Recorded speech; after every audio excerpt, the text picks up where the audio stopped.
Oi gente, eu sou o Leonardo. Eu sou o Luigi. E nesse vídeo aqui a gente vai atender uma recomendação da Ivana, mãe do Luigi, pra falar sobre um filme chamado Possuídos, de 1998. Então faça como a mamãe, deixa aqui suas recomendações nos comentários aqui embaixo ou na nossa direct no Instagram. Nesse filme aqui é basicamente como a outra recomendação que a Ivana já mandou aqui nos comentários, que é da Companhia do Medo, que ele não é mais um filme de terror, assim que você vai ficar assustado em todos os momentos, mas sim de um thriller, porque a gente acompanha um policial, que ele começa a investigar um caso muito suspeito, e também ele tem algumas interações muito bizarras com um prisioneiro que começa a falar árabe. Árabe antigo ainda, não é nem o árabe de agora, que já é antigo agora, né, porque o filme tem 24 anos de idade. Obviamente o nosso detetive vai tentar entender o que tá acontecendo e ele começa a procurar, até que ele encontra um caso parecido de um outro detetive que depois de ser acusado de matar várias pessoas, ele acabou entre uma cabana no meio do nada e se matando. E aí já no começo do filme também é mostrado a relação dele com a família, que é sensacional e pra mim é uma das melhores partes desse filme aqui, além também toda essa parte policial do filme, que tem um suspense e um drama incrível, mas essa família é muito legal porque dá pra ver a relação dele com o irmão, porque o irmão dele, ele tá morando meio de favor na casa do nosso protagonista, o Denzel Washington, que é um puta ator, a gente tem que lembrar disso, e também é muito legal essa relação deles porque a gente consegue ver bastante o vínculo, e é muito difícil em outros filmes a gente conseguir ver tal relação. Basicamente eles se amam e eles não têm medo de mostrar isso é muito legal. E também tem o sobrinho dele, obviamente sempre vai ter também, né, o irmão que mora de favor ter um filho, e também uma relação incrível assim, inclusive até quando ele desrespeita o pai dele, porque, né, obviamente o pai dele não tá se dando muito bem na vida, mas o Denzel Washington fala, respeita seu pai, moleque, isso aí é coisa que a gente tem que passar pra sociedade. E aí depois dessa apresentação da família também, a gente acompanha o caso também de um prisioneiro que o Denzel Washington conseguiu prender e colocou ele na cadeira elétrica ou na cadeira lá pra morrer, e acontece que o espírito dessa pessoa, que depois de ter falado árabe, ter falado um monte de língua estranha e também insultar um pouco o nosso detetive, o espírito vai lá e acaba saindo. E o jeito que o espírito anda e aparece é muito Jogos Mortais e Evil Dead, porque o bicho é uma câmera livre com um filtro azul bugado, azul, amarelo, verde, e aí ele fica andando torto, é igualzinho, é basicamente o Evil Dead, né, como o espírito lá dos Deadite anda, é igualzinho, só que na verdade, como o nome do filme é Possuídos, a gente já começa a pensar, bom, o nome do filme em inglês é Fallen, né, então seria, né, quem caiu, e aí a gente já fica pensando, bom, a pessoa morreu, o espírito saiu, o que vai acontecer? Porque eles não mostram, só que aí no dia seguinte ele recebe uma ligação que ninguém fala, obviamente, já começa o thriller bem pesado, e quando ele chega na delegacia, o sargento dele, o delegado master lá de onde ele trabalha, ele diz que tem um assassino imitador, e aí eles começam a ver que realmente tem alguém que tá matando igual, e não só matando igual, e também ligando pra ele, que é igualzinho o que ele fazia, né, o cara matava e depois ligava pra casa dele e não falava nada. E aí essa transição de câmera que o Luigi comentou do filtro também, eu achei muito legal, mesmo o filtro não sendo muito fã, eu gostei bastante dessa dinâmica porque a gente vê várias pessoas, uma tocando na outra e meio que ela trocando o comportamento dela. Isso eu acho sensacional. É uma coisa que em outros filmes a gente não tinha visto. Eu acho que o máximo que a gente tinha chegado a ver é o Enigma de Outro Mundo, que tem um monstro lá que ele vira a outra pessoa e a gente fica desconfiada que aquela pessoa não é mais uma pessoa e sim um monstro. Mas é muito legal porque a gente consegue ver o poder dessa entidade, porque, cara, se a pessoa só encostar na outra, ela já fica possuída facilmente assim. E ela faz coisa absurda. E a gente aprende isso porque depois que ele começa a receber essas ligações, ele começa a receber pistas do assassino, ele descobre aquele cara que eu comentei no começo que acabou sendo acusado e depois se matou lá numa cabana no meio do nada. Ele encontra a filha desse cara e ela conta pra ele depois de perguntar, obviamente, se ele tentou tocar nele, e ele fala, ele apertou minha mão. E aí ela fala, e não aconteceu nada? Tipo, você tá bem? E aí ele fala, sim, então teoricamente ele seria imune ao toque dessa entidade, porque é assim que ele passa. Isso é uma coisa muito interessante também, porque diferentemente das séries, o Enigma de Outro Mundo é um bom exemplo, porque só quando o monstro realmente vira que aparece, mas a gente vê em outras séries como o próprio Supernatural, que eu comentei antes da gente gravar aqui, que a gente vê aquela fumaça preta, amarela, rosa saindo das pessoas, a pessoa quando encosta o olho fica gigante, a pessoa fica toda segurada. Nesse filme não, a pessoa só fica normal, e a única coisa que a gente descobre é que não só, né, dele falar insultando o protagonista, ele também canta uma música do Rolling Stones, né, e aí assim, é um jeito muito inteligente da gente realmente mostrar que ele poderia estar no meio da sociedade, não é aquele negócio que nem nas outras coisas de demônio ou de entidade, que a pessoa fica possuída com olho branco, olho amarelo, que realmente mostra e você pensa, como é que ninguém nunca viu que a pessoa tá possuída se o olho dela é preto?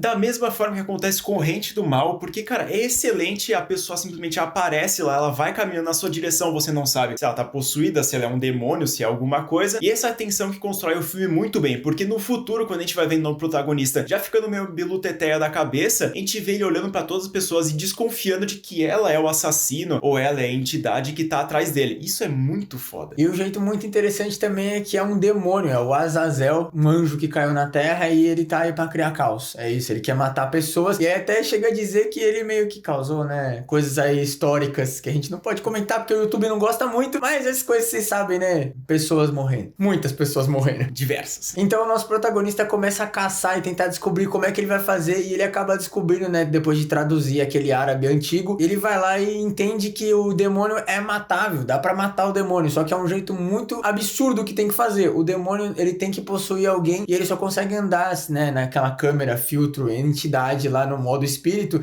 por 500 alguma coisa. Os Estados Unidos não sabem medir as coisas, eles cada vez falam uma coisa diferente, pés, metros, quilômetros, quadrados, foda-se. E aí o nosso protagonista entende por que o pai dessa menina tinha ido lá pra uma cabana no meio do nada. Ele tentou se matar e fazer com que o demônio morresse, mas não deu certo, né? E aí um dia chegando em casa, depois dele ser avisado que tava acontecendo essas ligações dos crimes com ele, porque encontraram uma moeda na cena do crime que tinha digital ele e também ligações entre as casas. Mas depois dele voltar pra casa um pouco mais cedo, ele percebe que o irmão dele, ele tá com o olho roxo e o irmão dele diz que o próprio filho bateu nele e ele fala, mano, eu vou cobrar esse filho da puta. Ele já pega o moleque nos ombros e percebe que o moleque tava sendo possuído, mas já saiu do corpo dele e tá na amiguinha menor lá que tá no meio da rua. E aí esse é o segundo momento do filme que é muito foda, porque a gente vê o demônio passando de corpo em corpo, que isso inclusive é uma ideia que eu acho muito foda, tem até um livro que fala sobre isso, é um livro mais de romance, mais tranquilo, né, que é o Todo Dia. Eu acho muito foda essa ideia de a pessoa trocar de corpo, não só pra traduzir num filme, porque tem que apostar muito nos atores conseguirem apresentar o que é o demônio, e realmente também tem, mano, essa ideia é genial, cara, eu acho muito interessante, porque o que você faz? O bicho troca de corpo, tá ligado? É muito apocalíptico isso, e assim, é plausível isso acontecer, sabe? Não é aquele negócio só, é um metamorfo que troca de corpo, e aí depois quando dá merda ele troca de novo. Não, aqui realmente o bicho tem como morrer, é difícil.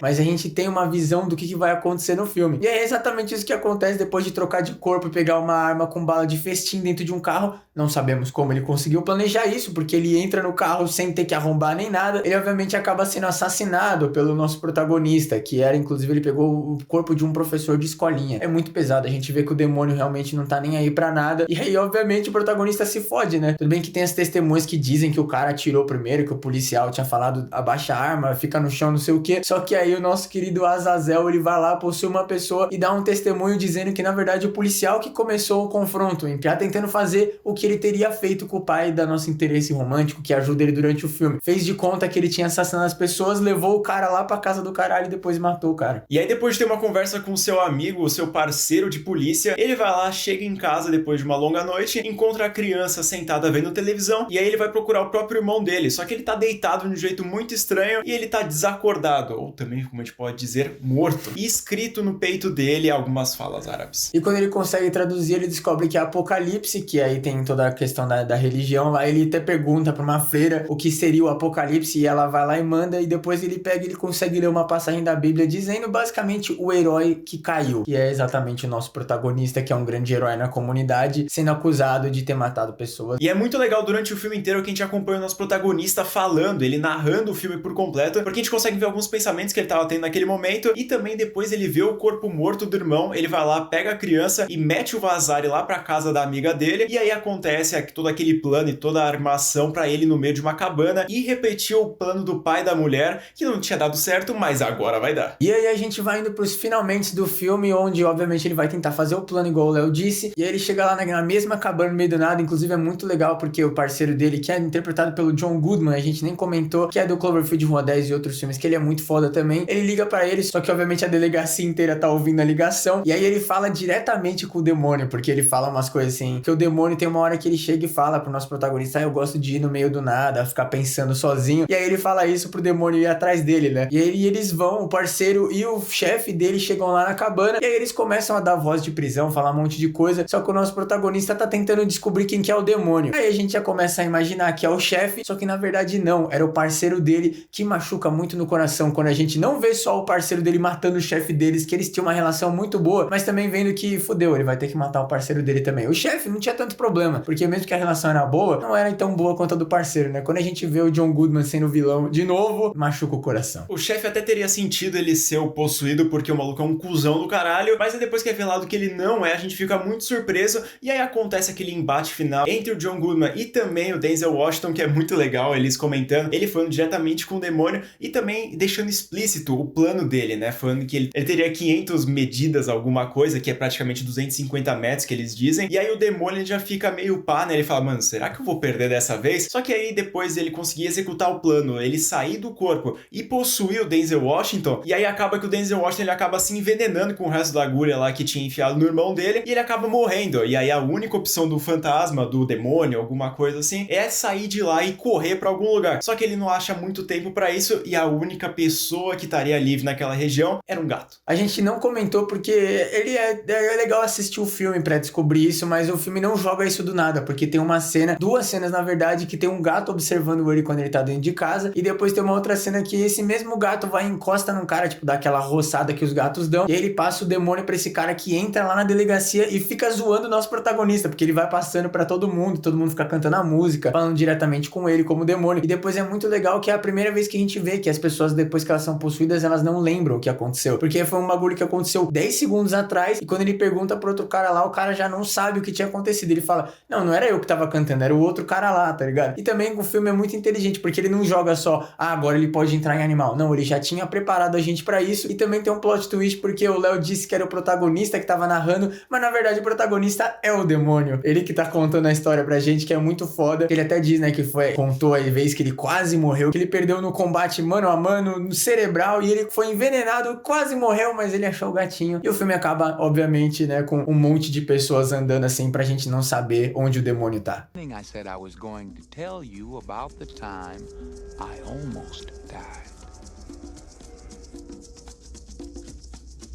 Eu me surpreendi bastante com esse filme aqui, mais por conta do nome em português, que é horroroso. Possuídos é um nome muito genérico, e a primeira vez que eu pensei seria alguma coisa relacionada a exorcismo, alguma coisa genérica, mas um thriller eu não esperava, e quando eu comecei a assistir, porque eu tive que assistir em duas partes, na primeira eu já fiquei muito ansioso pra continuar, e também eu tava muito afim pra saber o que tava acontecendo. É um puta mistério foda com um drama excepcional, e que a gente, mano, só tem que bater palma. Realmente é muito foda, não só pela atuação, a direção, o roteiro, que é incrível, e você vê que ele é muito fechadinho, o filme até, mesmo que ele tendo 2 horas, ele não chega a ser totalmente cansativo, obviamente, né, quando tá tendo aquelas questões assim, de muito drama, aquelas cenas lá que quando ele, por exemplo, vai ver que o irmão dele morreu, que a gente já sabe, ele demora 5 minutos pra encontrar que o irmão dele morreu, mesmo que a gente já sabia assim que ele ia voltar pra casa, quando ele falou pro irmão trancar a porta, a gente já sabia que ele ia morrer, né, e também porque o demônio já tinha meio que deixado a entender que ele ia realmente tocar o terror, tanto que ele tinha possuído o filho do cara e batido nele, né, mesmo a gente tirando essa parte assim do drama, que obviamente tem que demorar um pouco, e também que não é nenhum terror propriamente dito, é mais um thriller que a minha mãe aparentemente ama, né? Porque a outra recomendação dela também era um thriller. É um thriller, mano, muito bem feito e prova também que Hollywood consegue produzir filmes de suspense, terror bem feitos, diferentemente do que eles fazem com Invocaverso, né? Essas coisas aí que eles só querem dinheiro. Quando eu comecei a assistir esse filme aqui, eu vi muitas semelhanças com Seven, que é um filme que eu amo, e essa parte do thriller me encantou pra caralho. Eu acho que não é mesmo filme, é muita coisa diferente. Lá é um serial killer de verdade que tá fazendo joguinho com o nosso personagem, mas aqui também, de vez de ser um serial killer, é sim um demônio que tá fazendo joguinho com o personagem. Eu acho que facilmente é um filme que a gente recomenda pra vocês assistirem, e infelizmente você não vai encontrar em nenhuma outra plataforma de streaming oficial, então você vai dar uma cavucada na internet aí, que você acha pra assistir. E incrivelmente, até vocês que acompanham a gente sabem que a gente odeia jogos mortais, principalmente a parte policial. Isso mostra que é possível fazer coisa boa policial, velho. Até o Maligno, que a gente amou o filme e a gente tem que comentar o plot policial, é daquele jeito James Wan, né? O James Wan, ele sabe escrever terror, não sabe escrever policial, mas aqui a gente vê tanto no Seven, que o Léo comentou, que também é um filme incrível e também daria até pra gente trazer aqui pro canal um dia, talvez. Esse aqui é espetacular e mostra realmente que o problema não é a investigação policial, o problema é realmente quando coloca isso sem sentido nenhum. E até porque, né, como os caras são da lei, eles têm que ter prova concreta, essas coisas, porque os caras têm todo aquele conflito, né, um policial, ele realmente tem que buscar as provas, ele não acredita em espíritos, ele até mostra, tem a questão da religião, né, que ele fala que ele não é muito religioso, e aí a gente realmente vê que ele se fudeu, né, porque o demônio foi atrás dele, um dos demônios, não o demônio principal, mas o Azazel é um dos 7 príncipes lá do inferno na mitologia cristã, então, foda. E esse filme chegou bastante a lembrar, agora que deu um tique na minha cabeça, eu lembrei de O Exorcista 3, que mescla coisa policial com bastante coisa possuída, exorcismo, todas essas paradas. E é um filmaço também. Mano, a gente tá dando recomendação aqui a roda. Vocês recomendam, a gente recomenda, a gente gosta do filme, vocês gostam, todo mundo fica feliz.